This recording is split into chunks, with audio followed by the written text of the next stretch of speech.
தளபதி விஜய் சொல்லும் போதே கெத்தா இருக்குல்ல. ஏன் அந்த பேர் வந்தால் உலகமே செதறுது? காட்டுறேன். சும்மா சொல்லக்கூடாது. வந்தாரு, சினிமாவை ஆண்டாரு, கிளம்பிட்டாரு. கூட்டம் செய்யறதுன்னு சொல்றீங்களே, அதுக்கு காரணம் 30 வருஷம் ஒரு என்டையர் ஜென்ரேஷனே வளர்த்தது தான். ஸ்கூல் போகிற குழந்தையிலேருந்து ரிட்டையர் ஆன ஏஜ் பீப்புளோட மனசை பிடிக்கிறது ஒன்றும் அவ்வளோ ஈஸி இல்லை பாருங்க. No matter what genre it is, just say Vijay படம், அவ்வளோதான். 6 வயசுலேருந்து 60 வயசு வரைக்கும் எல்லாரும் உட்காந்து பார்க்க ஆரம்பிச்சிருவாங்க.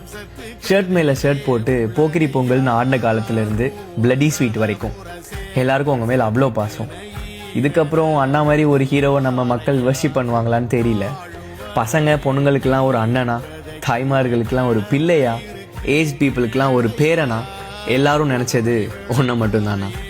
மனுஷன் சிங்கம் மாதிரி அப்படியே அந்த ஸ்க்ரீனில் வந்து நிற்கிறப்போல அந்த கண்ணு, அந்த நடை, அந்த ஆரா, அவரோட டான்ஸு, ஃபைட்டுன்னு வர்றப்போ அந்த கூஸ் பம்ப்ஸ் இருக்கே, இனி நீ போயிட்டா என்னால் அப்படி ஃபீல் பண்ண முடியுமான்னு தெரிலண்ணா.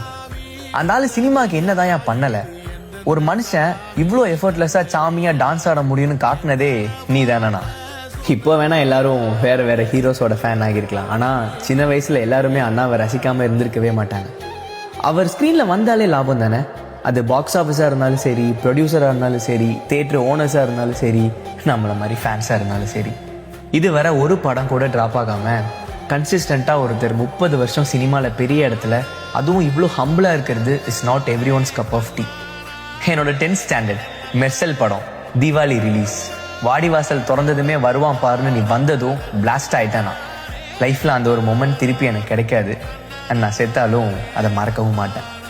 தெரிஞ்சோ தெரியாமலோ அவரோட சின்ன சின்ன நுவான்சஸ், மேனரிசம் எல்லாம் இன்ஸ்பிரேஷனாக எடுத்து இன்னைக்கு பல கோடி பேர் அவளை ஃபாலோ பண்ணுற ஆளில் நானும் ஒருத்தன் நினச்சி சந்தோஷப்படுறேன்.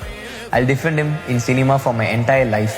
உனக்குன்னு ஒரு அரண்மனை, உனக்குன்னு ஒரு ராஜ்யம், நீ ஸ்க்ரீனில் வந்தாலே வெடின்னு இருக்கிற காலத்தை விட்டுட்டு போறியேண்ணா. இந்த வீடியோ உங்களுக்கு ரீச் ஆகுமான்னு தெரில. Anyhow, love யூண்ணா.